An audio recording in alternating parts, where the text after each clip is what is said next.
கன்றுக்குட்டி மேய்த்து விட்டு வந்த கண்ணபிரானை பெரியாழ்வார் யசோதை அழைத்து, பா, நீ இனிமே எங்கேயும் போக வேண்டாம், உனக்கு திருக்கல்யாணம் ஏற்பாடா எடுத்து நாளை முதல் அழகா அலங்காரம் பண்ணிட்டு புதுமா பிள்ளைய அங்கே இரு, இன்று முதல் 7வது நாள் உனக்கு திருக்கல்யாணம்னு சொல்லிடுறா. அப்படி 7ஆம் நாள் கண்ணனுக்கும் நப்பின்னைக்கும் ஒரு திருக்கல்யாணத்தையும் நடத்தி பார்த்து ஆனந்தப்படுகிறாள். இதை சேவிச்சா என்ன பலன்னா, இங்க மட்டும் டேர்ம்ஸ் அண்ட் கண்டிஷன்ஸ் போட்டார் பெரியாழ்வார். இந்த 10 பாட்டு மட்டும் நேரா நானே படிக்கிறேன்னு படிக்க கூடாதான். ஆச்சாரியன்ட்ட போய் உட்கார்ந்து ஆச்சாரியன் சந்தை சொல்லி கொடுத்து ஆச்சாரியன் வியாக்கியானத்தை காலக்ஷேபமா சாதிக்க கற்று, இது மட்டும் ஆச்சாரியன் மூலம் கத்துன்னு சொன்னாதான் பலனா. இந்த பதிகம் வெறுமனை சொன்னா பலன் கிடையாது. என்னப்பா நீ பாட்டுக்கு அடிச்சு விடுறியான்னு கேட்காதீங்க. வியாக்கியானத்துல மாமுனிகள் காட்டியிருக்கார். இந்த 10 பாசுரம் மட்டும், மத்ததெல்லாம் பாருங்க பெரியாழ்வார் ஸ்ட்ரெயிட்டா போய் படிச்சு கொண்டார்.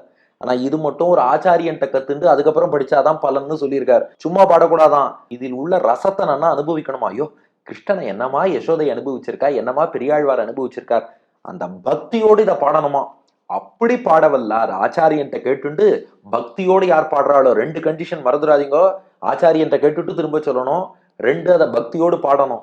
அப்படி யார் பண்றாளோ, கடல் வண்ணன், காலி பின்னே போன கடல் வண்ணன் ஏற்கனவே குறிப்பிட்டாரே, கடல் போல் வண்ணம் படைத்த கண்ணபிரான், அவனுடைய கழல் இணை, கழல்னா திருவடின்னு அர்த்தம், கழல் இணைனா அந்த ஜோடியான திருவடிகளை காண்பர்களே தங்கள் கண்களால் கண்டு அனுபவிப்பார்களாம்.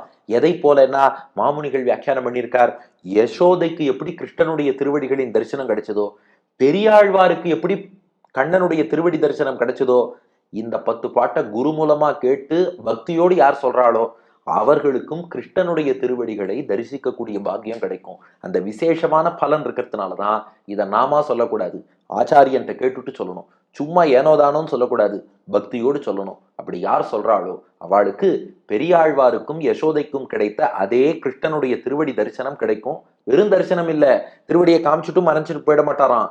அந்த திருவடிகளை நன்னா அனுபவித்து தொண்டு செய்யக்கூடிய பாக்கியம் கிடைக்கும். காண்பர்கள்னா சும்மா என்ன ஏதோ வா மின்னல் அப்படிங்கிற பாருங்க, அந்த மாதிரி கிடையாது.